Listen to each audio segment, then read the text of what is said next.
अभी आपको बता रहे हैं, इस्लामाबाद की मकामी अदालत में बगावत पर रुखसाने के मुकदमे में गिरफ्तार शहबाज गिल की दरखास्त जमानत पर समाअत जारी है। शहबाज गिल के वकील ने मौक़िफ़ इख्तियार किया है कि शहबाज गिल अपने बयान पर माफ़ी मांगने के लिए तैयार हैं। बड़ी खबर आपको दे रहे हैं, इस्लामाबाद की मकामी अदालत में ये केस की समाअत जारी है। शहबाज गिल के वकील ने अदालत में ये मौक़िफ़ अपनाया है कि शहबाज गिल अपने बयान पर माफ़ी मांगने के लिए तैयार हैं। मनाजिर आप देख सकते हैं, अहाता अदालत के मनाजिर हैं। इस्लामाबाद की मकामी अदालत में बगावत पर रुखसाने के मुकदमे में शहबाज गिल की दरखास्त जमानत पर इस वक्त समाअत जारी है। शहबाज गिल के वकील ने दौरान समाअत ये मौक़िफ़ अपनाया है कि शहबाज गिल अपने बयान पर माफ़ी मांगने के लिए तैयार हैं।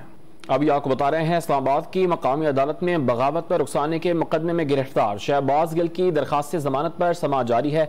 शहबाज गिल के वकील ने मौक़िफ़ इख्तियार किया है कि शहबाज गिल अपने बयान पर माफ़ी मांगने के लिए तैयार हैं। बड़ी खबर आपको दे रहे हैं, इस्लामाबाद की मकामी अदालत में ये केस की समाअत जारी है। शहबाज गिल के वकील ने अदालत में ये मौक़िफ़ अपनाया है कि शहबाज गिल अपने बयान पर माफ़ी मांगने के लिए तैयार हैं। मनाजिर आप देख सकते हैं, अहाता अदालत के मनाजिर हैं। इस्लामाबाद की मकामी अदालत में बगावत पर रुखसाने के मुकदमे में शहबाज गिल की दरखास्त जमानत पर इस वक्त समाअत जारी है। शहबाज गिल के वकील ने दौरान समाअत ये मौक़िफ़ अपनाया है कि शहबाज गिल अपने बयान पर माफ़ी मांगने के लिए तैयार हैं।